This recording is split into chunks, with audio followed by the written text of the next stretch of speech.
No one called them. No one guided them. But at 2 a.m., 9 wild lions left the mountains and walked straight through the darkness like living shadows. They didn't hunt. They didn't roar. They didn't stop.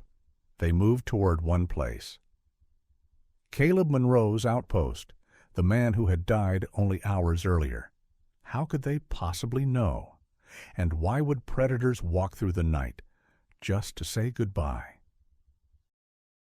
It began with footsteps in the dust, not the heavy stomp of boots or the rubber wheels of safari jeeps, but paws, massive, padded, silent paws, pressing into the dry soil of the Namibian highlands. 9 lions, wild, untamed, uncalled.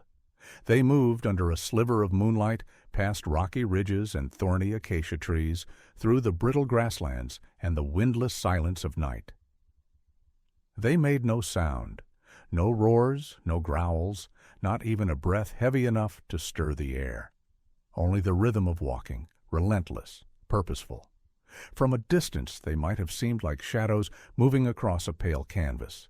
But up close, their eyes gave them away. They were not hunting. They were not wandering. They were going somewhere, and they knew exactly where. By the time the clock struck 3:17 a.m., the Pride had crossed the dried-up riverbed that bordered the reserve, the one that hadn't held water in years, but still acted like a boundary line between the wild and what remained of a man's sanctuary.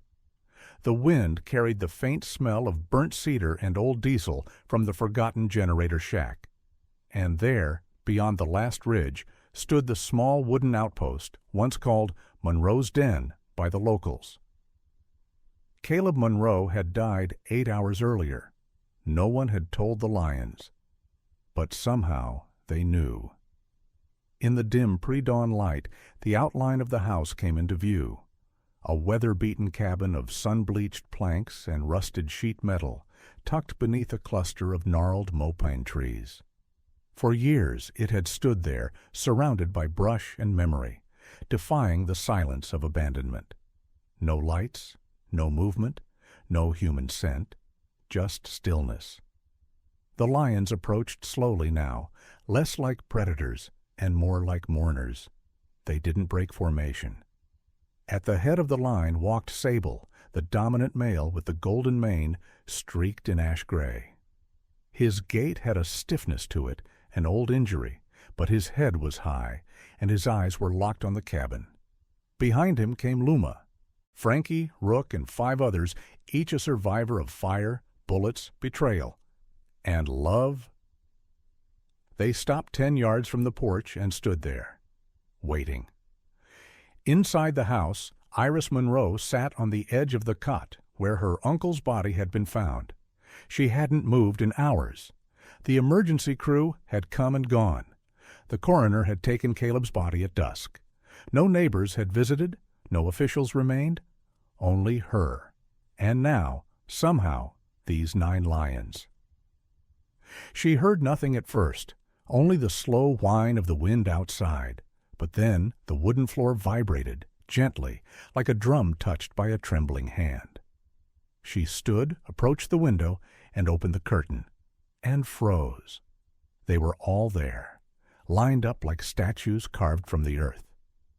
Their eyes glowed amber, fixed on the cabin, on her, not hostile, not confused, just present, the same way they used to look at Caleb. Her breath caught. She didn't move, not because of fear, but because something sacred was unfolding. These were not pets, not zoo animals. These were apex predators, raw and wild, once labeled unredeemable. And yet they stood there, together, in the dark, in the cold, just hours after the man who had saved them, who had sat by them night after night, telling stories and playing folk songs, had passed away. How? She remembered her last phone call with him 3 days ago. He sounded tired, but hopeful. He had plans, always did. He was fixing the solar panel again, talking about opening a small rescue center for orphaned cubs, and mentioning how Sable hadn't roared in weeks. He said it like it meant something. Maybe it did. Iris stepped outside, barefoot, the cool soil biting at her skin. The lions didn't move. Sable's eyes locked with hers. Then it hit her. They weren't there to see her. They were there to say goodbye. She remembered something Caleb once told her, years ago, after one of their infamous late-night conversations beneath the stars. People think lions don't feel grief. That's how we excuse shooting them. Makes it easier if they're just beasts. But you watch them long enough, and you'll see. They mourn, just not the way we do. And now, here they were, mourning without a sound, without a sign, just presence. In the wildlife community, there's a word for this kind of phenomenon: cognitive empathy. Some scientists debate it, others write it off as coincidence, but people who've lived close to animals, who've listened instead of explained, they know better. And somewhere deep down, Iris knew better too. She sat on the steps of the cabin, arms wrapped around herself, and watched them. For hours they remained, unmoving, a vigil of muscle and memory. At some point the sun began to rise. The sky turned from navy to lavender, then to a soft pink that kissed the edges of the hills. The birds stirred, insects returned, but the lions still stood. Then, as if responding to a silent signal, Sable turned. One by one, the pride followed, slipping back into the bush. Not in a rush, not in fear, just ready. Their part was done. As the last lion disappeared beyond the trees, Iris wiped her eyes and whispered, "They knew? You were right."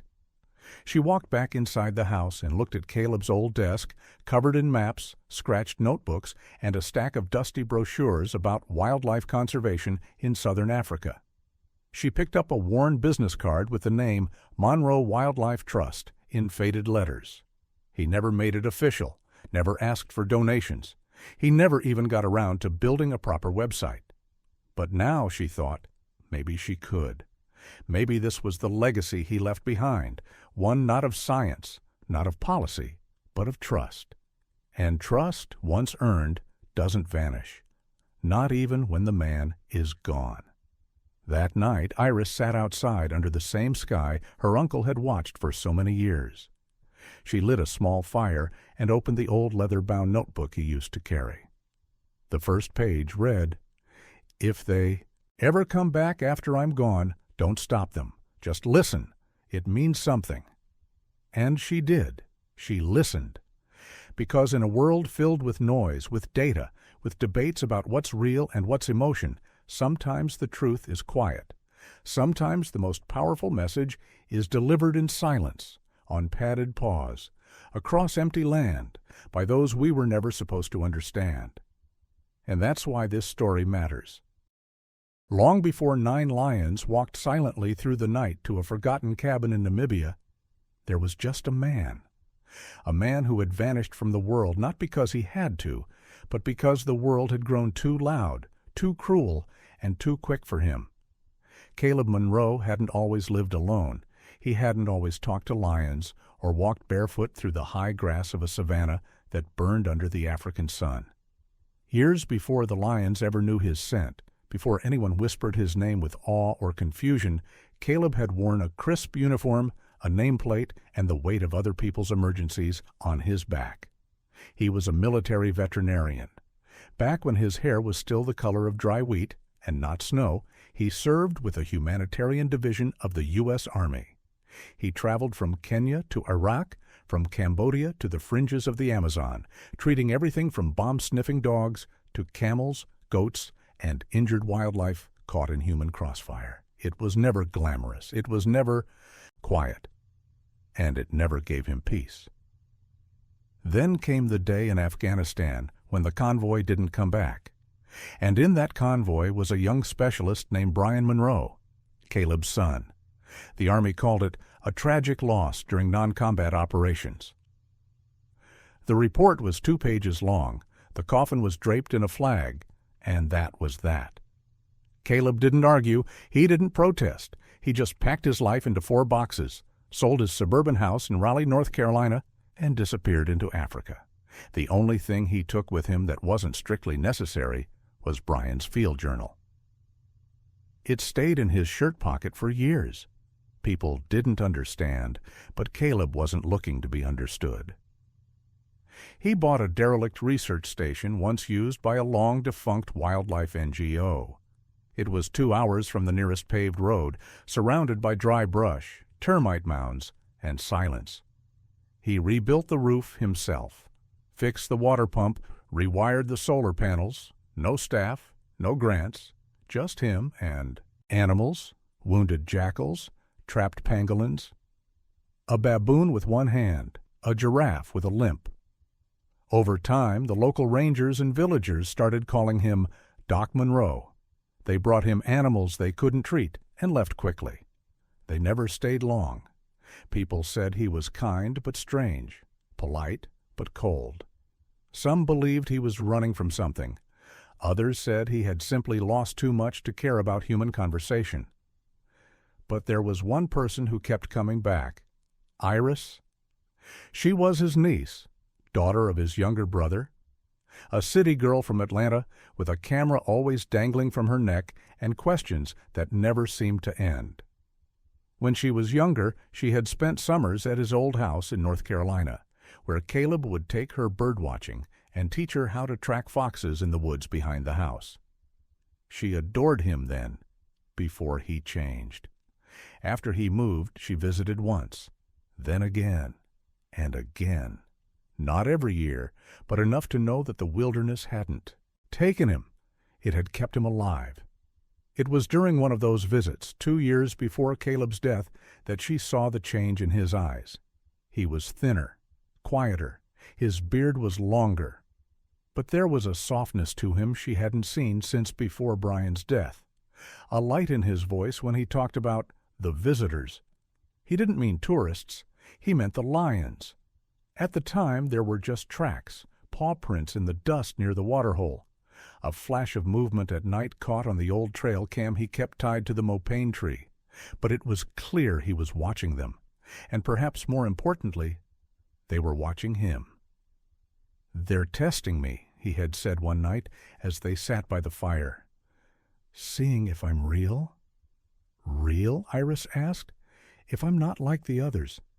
If I stay?" She didn't understand then. Not fully. Later, when she returned to her world of traffic, deadlines, and optimized content creation, she tried to write about him. She even pitched an ICE article to a wildlife magazine about the American vet who treats the forgotten. But they turned it down, said there was no clear hook, no brand tie-in, no call to action. But Caleb didn't need clicks. He needed something else. That something came one dry season night when a game warden from the north called him in desperation. 9 lions, all wild, all classified as high risk by the Ministry of Environment and Tourism. 3 confirmed livestock kills, 1 near-fatal attack on a villager. They were scheduled for euthanasia within a week. No reserve wanted them. No sanctuary would risk them. "No one can take them," the voice on the other end had said. Caleb had said nothing. Then, "I'll build the enclosure."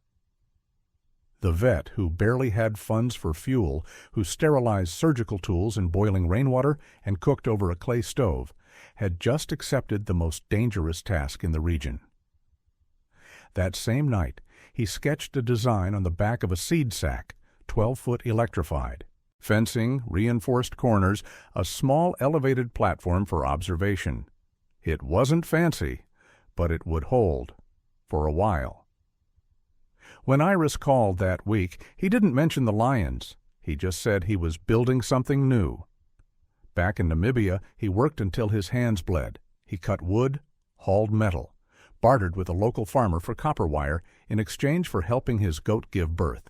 It took 16 days. On the 17th day, the transport truck arrived. Iris wasn't there. No one else was, but the wind that morning carried a smell that Caleb would never forget. Heat, blood, and fury. The lions were coming. He stood by the gate as the truck doors creaked open. The growls hit first, low, guttural, primal. The first lion to step out was massive, even by Namibian standards. Scars down his shoulder, a left eye cloudy with age or injury. Caleb would later name him Sable. Behind him came Luma, her golden coat marred with burns from an old brush fire. Then Rook, a young East's male with a limp, and the rest, 9 in total.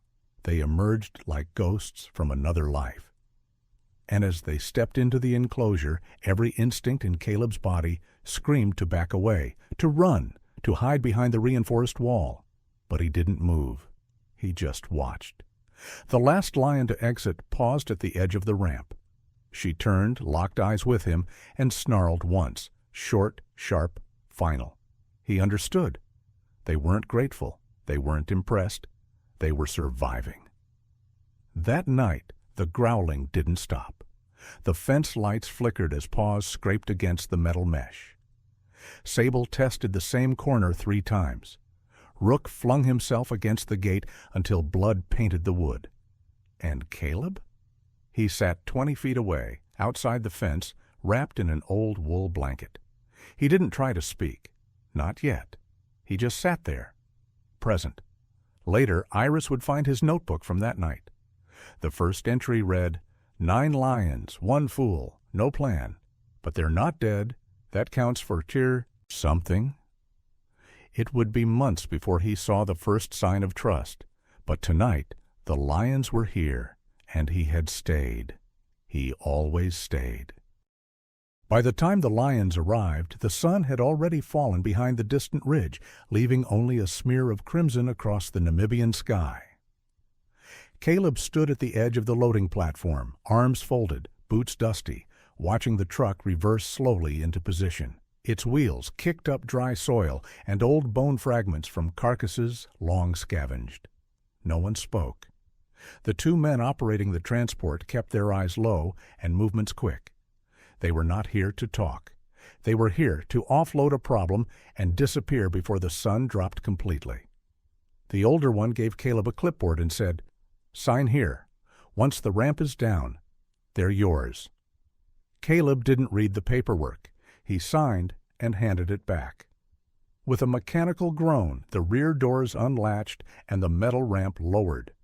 And then came the sound, raw and thunderous, a kind of growl that didn't just echo in the air, but in the chest cavity.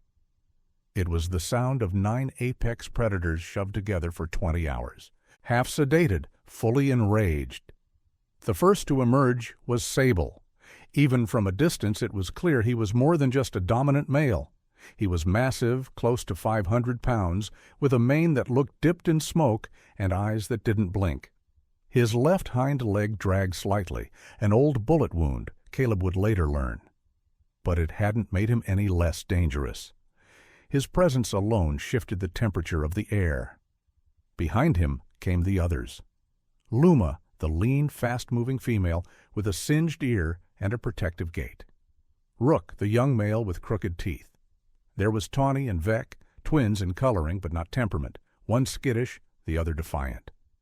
Then came Bindi, the smallest of the pride, and Maeve, the oldest female, her muzzle graying like worn leather. Rounding them out were Dagger, a broad-shouldered brute who moved like a hammer, and Miro, silent and strange, whose behavior would puzzle even Caleb. All 9 had been labeled irreversibly aggressive in government. Files. That was the term, irreversibly. It meant unmanageable, untrainable, untouchable. 3 of them had been caught attacking livestock. 1 had killed a man. The youngest had escaped captivity 3 times. They were marked for death, until Caleb said yes. As each lion stepped down from the ramp into the enclosure, the tension thickened. Sable growled low and swept the perimeter. Maeve stood still, her eyes scanning for exits. Caleb could feel it in their body language. This wasn't exploration. It was assessment. Every wire, every corner, every distance between them and him, catalogued. Then the first snarl erupted. Rook, reacting to some invisible tension, lunged at Bindi. She responded in kind, slashing with claws that caught nothing but dust.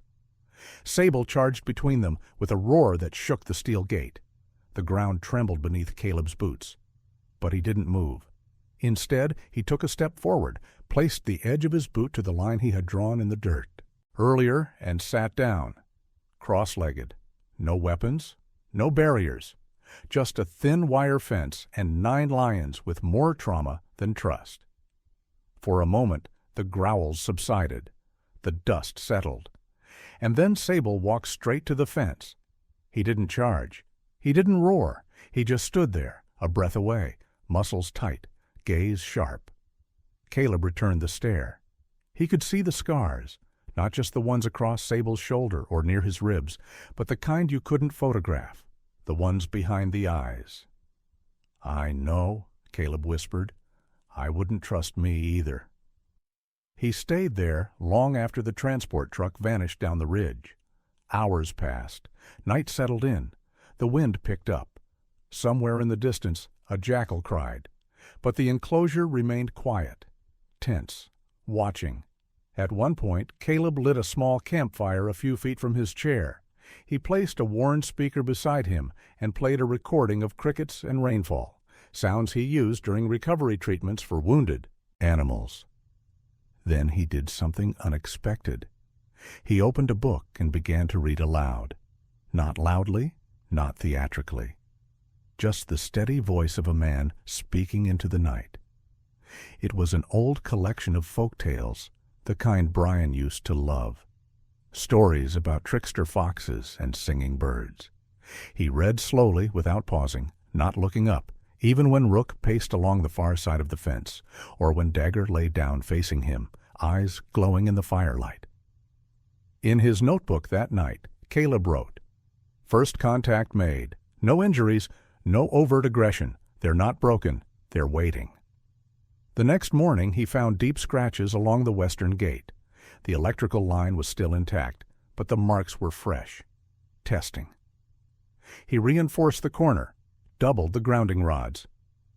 But he didn't move his tent. Each day followed the same rhythm. Feedings before sunrise, silent observation during midday, firelight and reading at night. The lions rarely rested at the same time. Sable watched the fence. Luma scanned the sky. Bindi kept her distance, but they all stayed within sight of Caleb. On the 5th night, something shifted. As Caleb read, Maeve walked to the fence, lay down, and closed her eyes. He didn't react, didn't even glance directly at her, just kept reading. But his voice cracked once. He couldn't help it. Later, he would wonder what that moment meant. Why her, the oldest and most injured, was the first to relax. Perhaps because she had seen enough loss to recognize something honest when it sat in the dirt across from her. In the days that followed, more followed her lead. By the 10th night, 5 of the 9 lions were sleeping within 20 feet of the fence during Caleb's nightly reading. They didn't look at him, didn't approach, but they didn't hide either. Trust, in its earliest form, had begun. Not everyone believed in what Caleb was doing. A neighboring rancher wrote a letter to the ministry, claiming the lions would escape and attack his cattle. A local radio station aired a segment mocking the crazy American lion whisperer. An anonymous email warned that if the lions weren't put down, someone else would take care of it. But Caleb didn't waver. He didn't respond. He didn't fight. He just stayed. When Iris called that week, he told her only this: "They're not mine. I don't own them, but I'm here, and I think they're starting to believe that." She didn't know what to say. She was still wrestling with her own questions, whether her uncle was slipping into madness or stumbling into something sacred, whether this story was tragic or just beginning. That same night, under a half-moon sky, Sable lay down at the fence. For the first time, and for a few minutes, Caleb and the lion just sat in parallel silence, breathing, waiting, alive. Caleb began each morning before the sun. It wasn't discipline, it was necessity. In the savannah, the hours between first light and heat stroke were few, and there was always work to do. The lions stirred at dawn, their silhouettes pacing the enclosure like restless ghosts. Sable would stand at the same corner every day, just under the angled acacia branch. He never made noise. He just watched. The enclosure, what little protection it offered, was starting to creak. The makeshift fence, a patchwork of steel posts and electrified wire, buzzed softly in the morning wind. Caleb checked the voltage every morning. 12,000 volts, enough to keep out poachers? Maybe, but not enough to keep in a lion that wanted out. Still, none of them tried again, not since the second night. Instead, they stayed, not tame, not gentle, just present, like wary guests in a room that didn't feel like home. At night, Caleb pitched his camp chair 10 feet from the fence line.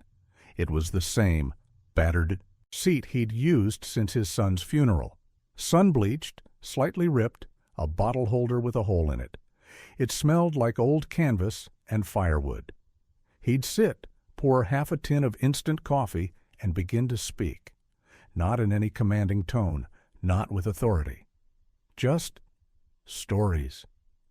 Some were about the lions themselves, observations, questions, moments of wonder. Other times he talked about Brian, about the way his boy used to draw pictures of animals with big eyes and crooked legs, about the letter Brian wrote the night before his last patrol. And sometimes Caleb just sang old songs, folk hymns, fragments of melodies that seemed to rise out of the dirt as though the earth itself remembered them. He had no reason to think the lions understood, but they listened. Not always, not all of them, but enough. One night Maeve stood and moved closer, not a charge, just a slow, deliberate pace. She lay down a few feet from the fence and rested her head on her paws. The firelight caught her eyes. They didn't blink. She was watching him like someone reads a page. On the 6th week, Iris returned. She brought supplies, water filters, medicine, spare solar batteries. She also brought doubt. "I don't know what you're doing out here," she said, watching the lions from a distance. "I'm staying," Caleb replied. "Staying isn't a plan." "No," he said. "It's a promise." That night, Iris stood behind the glass of the station, watching her uncle sit in the dark with 9 wild lions inches away. She saw the firelight reflect in their eyes. She heard him hum a lullaby from her childhood. And she saw the moment when Sable walked to the edge of the fence and sat facing him. No noise, no movement, just stillness. For the first time, she didn't feel fear. She felt awe. Caleb told her about the way the lions had begun syncing their breath to his voice, how they settled faster when he read in the evenings, how the youngest lioness, Bindi, had stopped pacing and now curled near the same patch of fence every night. "These animals were sentenced," he said, "but they don't want revenge. They want something to hold on to." "You think they feel that?" "I think they feel more than we do. We just stopped noticing." He walked over to the small fridge and pulled out a folded newspaper clipping, an article about another lion being killed for mauling a herder's goat. The headline read, "Problem predators must be eliminated." "They're not problems," Caleb whispered. "They're survivors." 3 nights later, the fire came. It started small, just a flicker at the tree line. Then it roared. The wind turned foul. The flames spread faster than any natural spark. It was deliberate. Caleb knew it. So did the lions. They didn't panic. They formed a loose circle near the enclosure's center. Sable roared once, a deep, low vibration that didn't rise in pitch, but in pressure. It wasn't fear. It was command. Caleb ran to the western fence, water hose in hand, trying to douse the flames crawling toward the gate. But the fire wasn't the only threat. There were voices in the dark. He heard them, 2 men, maybe 3, muffled under the crackle of flames. He saw the glint of a rifle scope in the distance. They weren't here to rescue. They were here to finish what the government didn't. He shouted, loud, angry, not for help, but to draw attention. It worked. A shot cracked the air, hit the ground 2 feet from the enclosure. The lions tensed. Luma lunged toward the fence but stopped short. Sparks lit the edges of her mane. "Back!" Caleb yelled. "Back!" Another shot. Closer. Then headlights. A truck engine. The poachers fled. By the time the fire was under control, the ground was scorched, the fence blackened in 3 places, and Bindi was missing. Caleb didn't sleep. He searched through dawn into the next afternoon. At sunset, she returned, limping, bloodied, ears torn, but alive. She didn't go back to the pride. She walked to the fence, lay down, and whimpered. Caleb sat across from her, hand trembling as he reached for the radio. "I need help," he told the ministry. "Not because I'm losing control, but because someone else is trying to take it." They sent no one. Later, he wrote to a wildlife legal fund, requesting emergency fencing equipment and wildlife surveillance drones. In his application, he included a handwritten note. "I am not running a zoo. I am not looking to profit. I am trying to prove that even the wildest hearts can choose peace. But they need protection. So do I." He never got a reply. But the donations came anyway. One man from Oregon sent a roll of copper wiring. A retired teacher from Texas shipped a solar generator. A couple from Maine offered to sponsor meat delivery twice a month. Word had spread. People began sharing photos of the lions, captured on Iris's camera. One went viral. Caleb sitting by the fire. Sable behind him, eyes closed. The caption read, "Trust is earned, not trained." That post sparked a conversation. Wildlife conservation centers began to mention Caleb Monroe in articles, small ones, blogs, forums. But it was something. It wasn't fame, but it was support. And that was enough. As the burn marks faded and the fence was patched, Caleb returned to his nightly ritual. Stories, songs, silence. On the 10th week, something happened. He fell asleep by the fire. It was accidental, just for a few minutes. When he woke, the moon was high. The coals had cooled, and Sable was lying at the fence, head down, watching him sleep. He didn't move. Neither did Caleb. For the first time in years, the man who had lost everything didn't feel alone. He felt seen. The sun that morning came up slow, as if even the sky itself wasn't sure what kind of day it was about to allow. Caleb stood barefoot in the red dirt, a crowbar in one hand, his breath fogging faintly in the chill air. 9 lions watched him from across the enclosure, unmoving, silent, their bodies still but their eyes sharp. He hadn't slept much the night before. Maybe an hour, maybe less. He wasn't afraid, but he was something close. He bent down and removed the final bolt on the steel gate. The mechanism clicked, and then there was nothing between them and the world. The fence, the wires, the years of separation, all of it had led to this. Caleb stepped back, slow and careful, placing the crowbar on the ground beside the fire pit. He didn't want to hold anything that could be mistaken for a weapon. Not today. Sable was the first to move. He didn't run or lunge. He simply rose to his full height, stretched his massive body with the casual grace of a creature that had never once doubted its power, and began to walk. Not toward Caleb, not toward the gate, but along the edge of the enclosure, tracing the line of where the boundary had been. The others followed in no particular order. Luma lingered. Bindi stayed near the shade. Maeve stood near the center, her eyes closed as if trying to remember the sound of the land before the fences came. No one spoke. Caleb didn't move. It was Frankie, the one with the torn ear and skeptical eyes, who reached the gate first. She sniffed it, pawed the ground, looked back at the pride, then took a step through. Nothing happened. No alarms, no barriers, No punishment, just wind, sun, space. One by one, they followed. Sable last. They didn't run. They didn't scatter.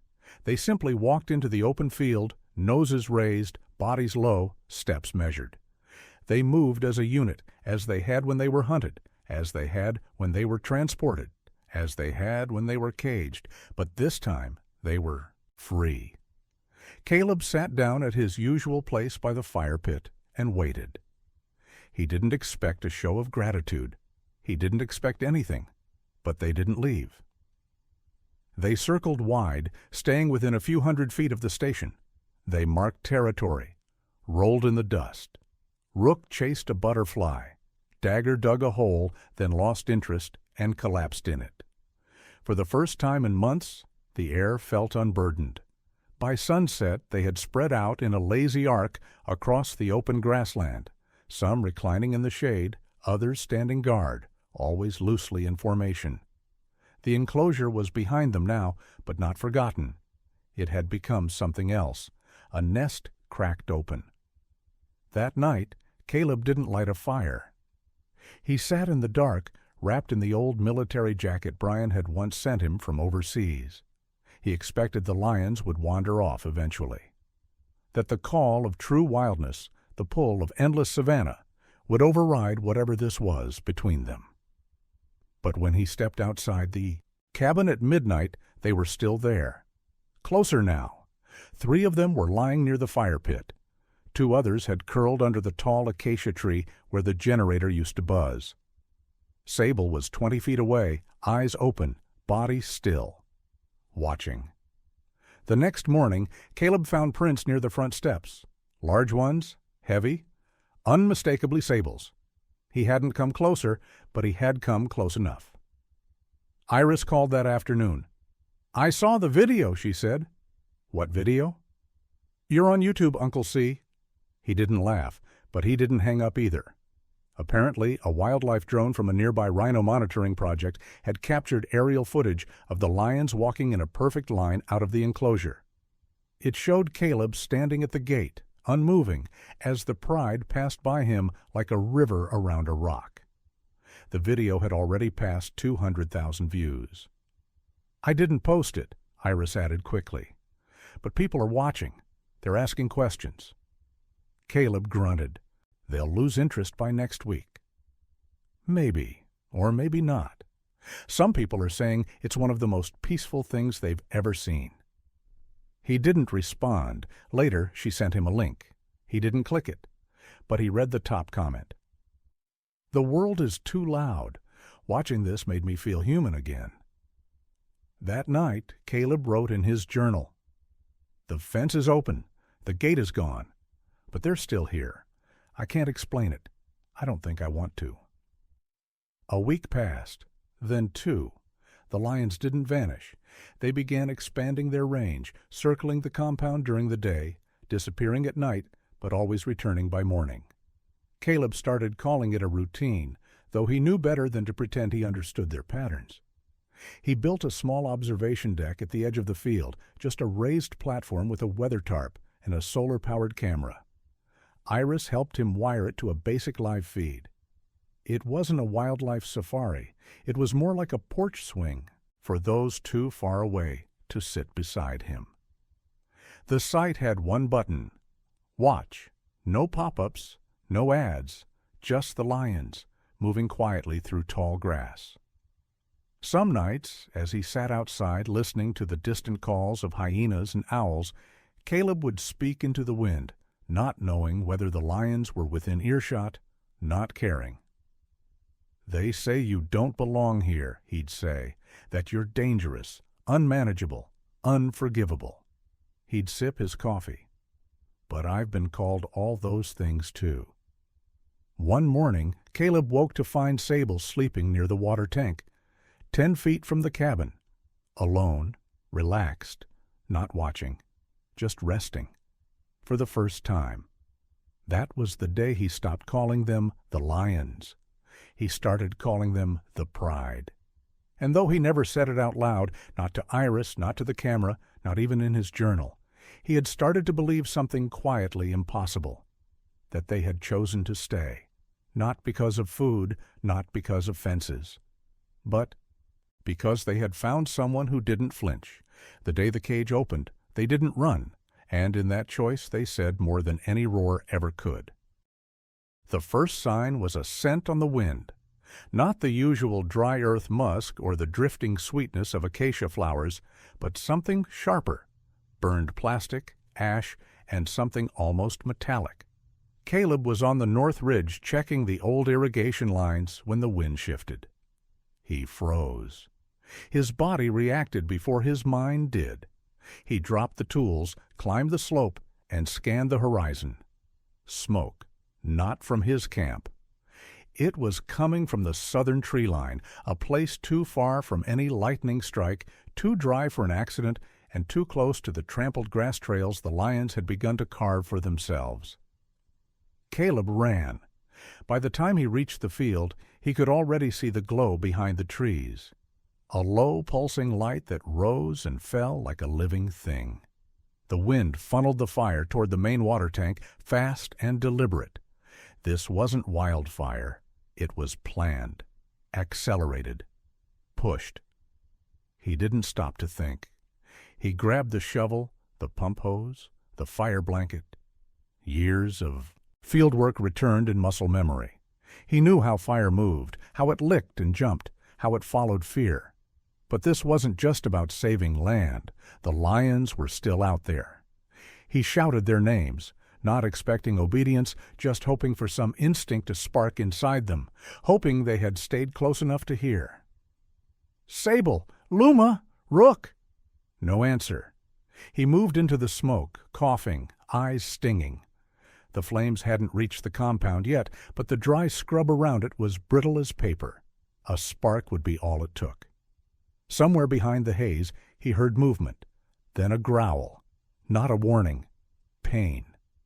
He stumbled through the brush and found her, Luma, alone, limping badly, her flank scorched, fur matted with soot. Her eyes were wild. She didn't charge. She didn't run.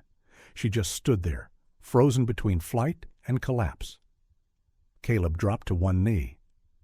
"It's okay," he whispered, coughing. "We're going to get through this." She didn't come closer, but she didn't leave either.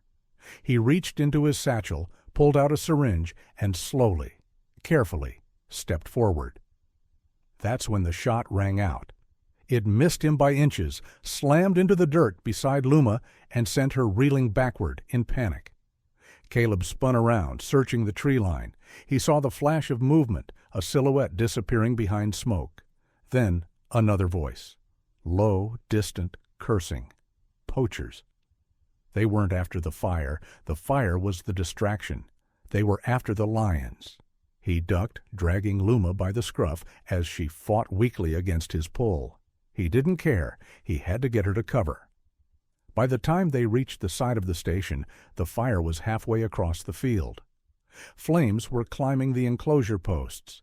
The air was thick with the smell of burning plastic and fur. And Bindi was missing. Hours later, with the help of Iris, who arrived after the emergency beacon triggered, Caleb managed to control the blaze. The solar panels were scorched. The observation deck had collapsed.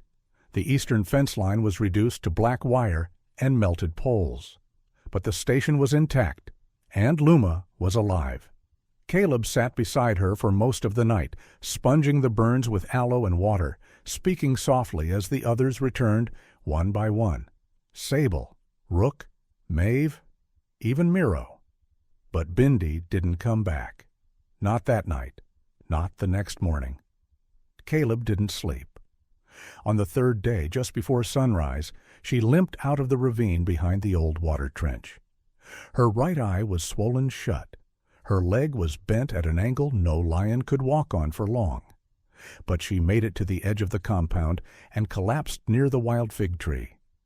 Iris found her. She cried when she did. They carried Bindi into the shaded medical shed Caleb had built for smaller rescues, porcupines, jackals, the occasional hornbill. It had never housed a lion, until now. For the next 4 days, Caleb worked without Paws. cleaning wounds, administering antibiotics, talking to her even when she couldn't move. There were moments he thought she might not make it, and moments he saw her eyes open just long enough to prove she was still trying. On the 7th day, she stood, only for a second. But it was enough. Iris took a photo that morning, Caleb kneeling beside Bindi, his hand resting lightly on her shoulder, her head bowed, both their eyes closed. She didn't post it. She just printed it and placed it inside the notebook where Caleb had been writing since the lions arrived. Later that week, a package came. No return address. Inside was a military-grade wildlife camera, a prepaid satellite phone, and a handwritten note. "We see what you're doing. Keep going." No name, just a line. "We protect what we love." Caleb said nothing, but he reinforced the new fence with stronger anchors, buried the wiring, upgraded the battery system. And then he made a choice. He called a press contact Iris had once mentioned, a small-time wildlife reporter with no network affiliation but a big following on his blog. He told him everything, not just about the lions, about the fire, the poachers, the warnings that had come weeks before, the threats. "They won't stop," Caleb said, "not until someone makes them look in the mirror." The article went live 2 days later. It didn't trend. It didn't make headlines. But it reached the right eyes. Volunteers emailed. Donors sent tools. A conservation tech company sent an entire solar surveillance kit, complete with motion sensors, trail cams, and a backup generator designed for remote wildlife reserves. The story had legs now. But with attention came danger. Caleb knew that. He knew that people who destroy what they fear don't like being seen. So he built anyway. He added a wind turbine. He planted new brush for cover. He installed motion lights triggered by footsteps. But he didn't change his nightly routine. He still sat by the fire, still read, still sang. Because the lions were still there. They still came. They still circled. They still listened. Even after fire and fear and betrayal, they chose to stay. One night, as Caleb stood near the fig tree, watching Bindi limp back into the field, he whispered something so soft it was nearly lost in the wind. "They're not just lions. They're my reason." He turned to Iris. "You know, they could leave tomorrow, run off into the hills, start over, but they haven't." "Why do you think that is?" she asked. Caleb didn't answer, but the next morning he found all 9 lying in the sun together, just beyond the burned field, resting with the calm of something not tamed, but understood. And in that moment he realized the cage had never been the fence. It had been the world outside it.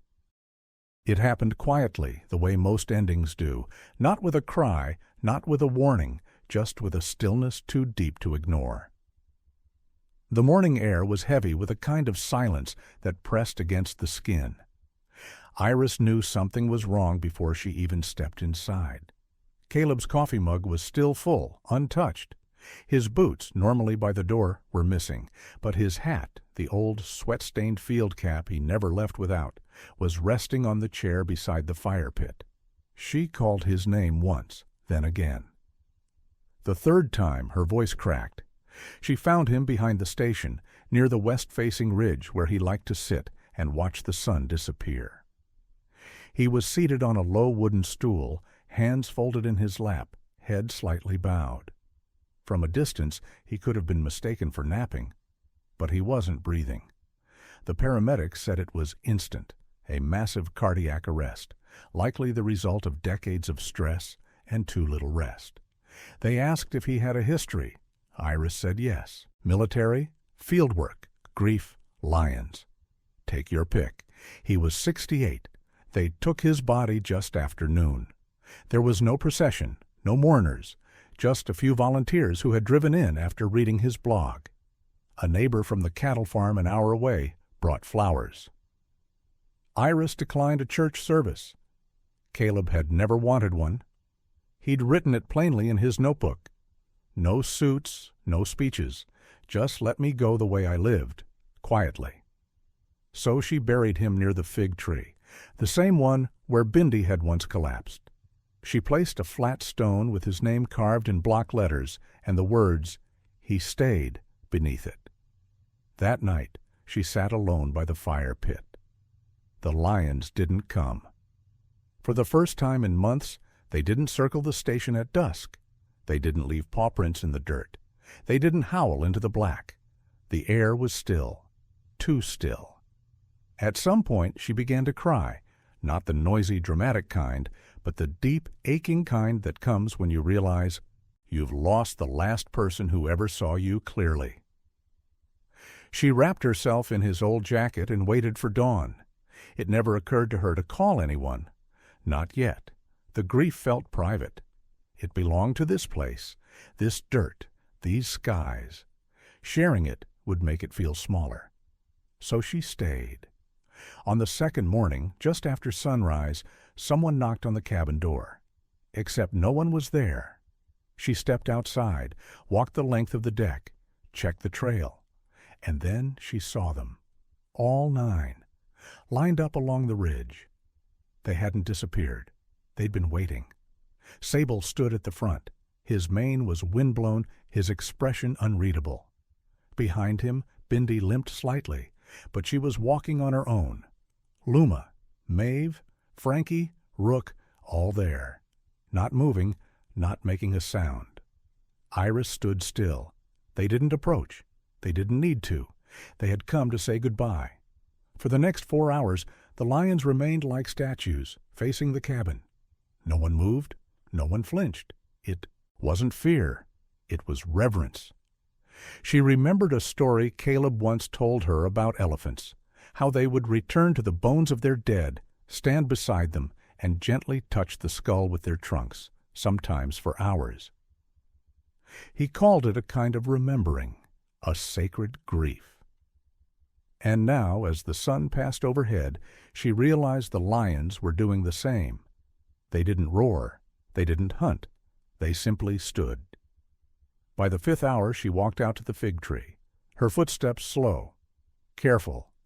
She stood beside the stone, let her hand rest on the top of it, her breath shaky. She didn't speak loudly. She just whispered, "He's gone." Sable shifted, his head tilted, just slightly. Then, as one, the pride turned. One by one, they walked past the cabin, not toward her, toward the stone.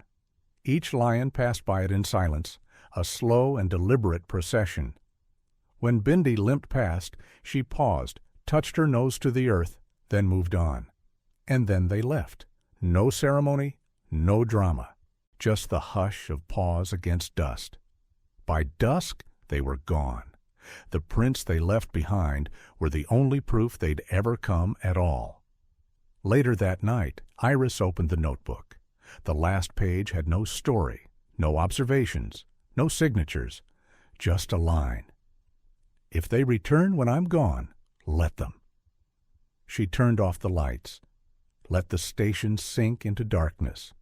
She didn't need to be afraid. He had taught her that. In the days that followed, people began reaching out. Messages flooded her inbox. Emails from strangers who had seen the viral footage, who had read his posts, who had once doubted and now couldn't stop thinking about a man who sat with lions. One message stood out. "My father had Alzheimer's. We used to sit together and watch Caleb's live stream. He didn't remember my name, but he always remembered the man with the lions. Thank you for letting him stay with us." Iris didn't respond. She just added the message to the folder marked Keep. Then she reopened the site, updated the bio. Caleb Monroe was a veteran, a wildlife rescuer, and a man who believed that trust was stronger than fear. The lions stayed because he did. We continue this work in his name. She added a button beneath it. Support lion rescue and conservation. She didn't ask for clicks or subscribers. She just told the story, because that was all that mattered now. On the 7th day after his death, the lions returned, just after midnight. Iris had been asleep on the porch. Something woke her, maybe the shift in the air, maybe the hush of instinct. She stepped outside and saw them, all 9, standing by the fig tree, facing the stone. Again. She didn't interrupt, didn't speak, just stood there, wrapped in her uncle's jacket, watching the pride say farewell. One last time. The desert never forgets. It might bury memory in dust, in wind, in silence that stretches across years, but it never forgets. Neither did they. On the 2nd anniversary of Caleb Monroe's death, the lions returned. Just after dusk, as the sky turned from gold to steel, Iris saw the first shape moving down the ridge. Then another, and another. No noise, no fanfare, just presence. They came like they always had, 9 of them, walking in that slow, deliberate pace that seemed less about destination and more about ritual. Sable in front, Bindi behind him.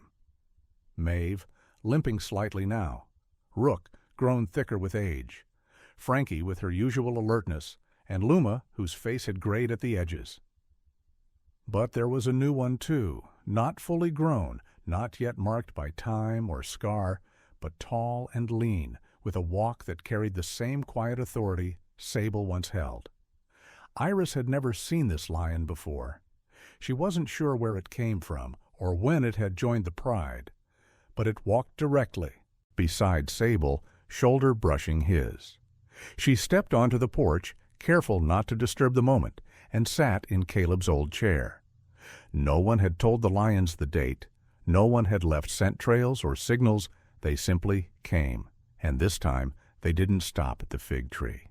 They passed it, walked the full length of the station, circled once, and then lay down, spaced evenly, like stones in a ceremonial ring.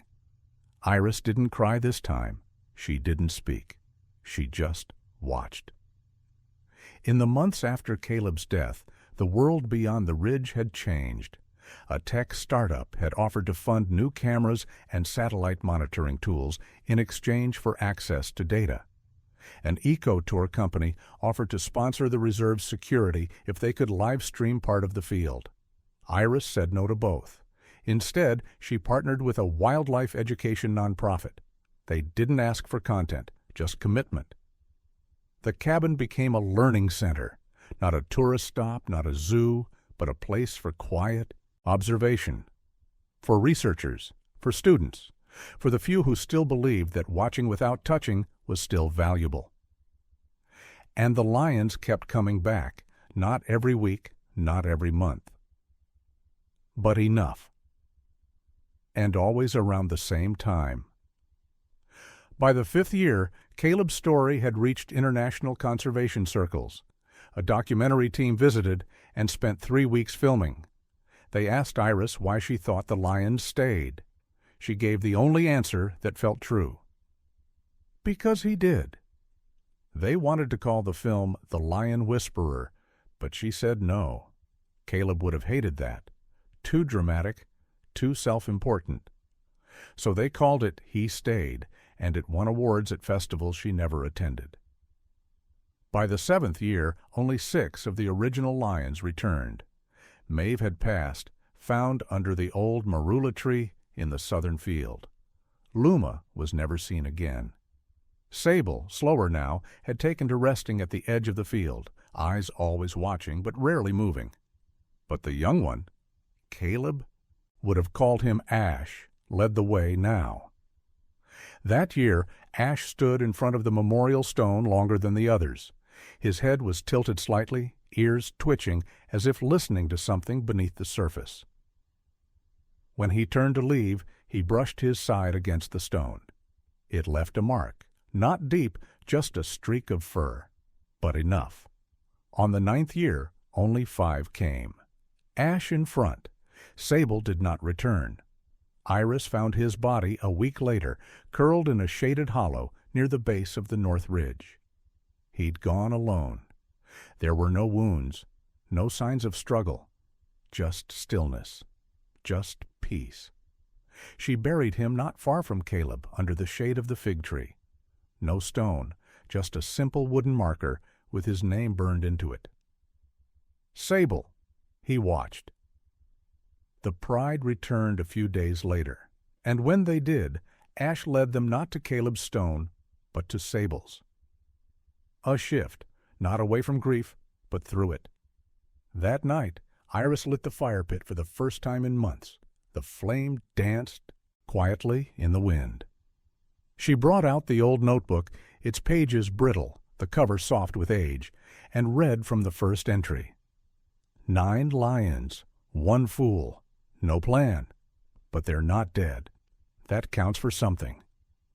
She closed the book and looked at the pride. They were lying down now, breathing slow, safe. And for the first time since that first silent march, she spoke aloud. "Thank you for coming back." One of them, a smaller female with eyes like Bindi, lifted her head, just for a second, then lowered it again. A year later, a boy from a nearby village came to visit the station. He had read about the lions in school, and his teacher told him they were real, that they had names, that they came back every year to remember a man who never tried to own them. The boy asked Iris if he could see the lions. "They're not here now," she said, "but they'll come?" She smiled. "They always do." He looked out across the ridge, wide-eyed, quiet. Then he whispered, "I'll wait." The station remained small, quiet, underfunded but alive, a place where no one raised their voice, where fences weren't cages, and silence wasn't absence. And every year, without fail, they came, not to be fed, not to perform, just to stand, to watch, to remember. Iris sometimes wondered what they felt, whether it was grief or habit or something else entirely. But then she would see the way they moved around the stone, the way they paused, the way they waited, and she knew it wasn't about memory, it was about connection. Caleb had once written, "If love means staying, even when the gate is open, then I've been loved more than I deserve." The world outside talked about data, behavior, biology. It debated animal cognition, migratory memory, emotional projection. But none of that mattered here, not under this sky, not under this dust. Because once each year, for 9 years and counting, the wild came back. And in the stillness of their return, in the silence of paw prints pressed into the earth, a truth louder than any roar echoed across the field. They remembered. They always would.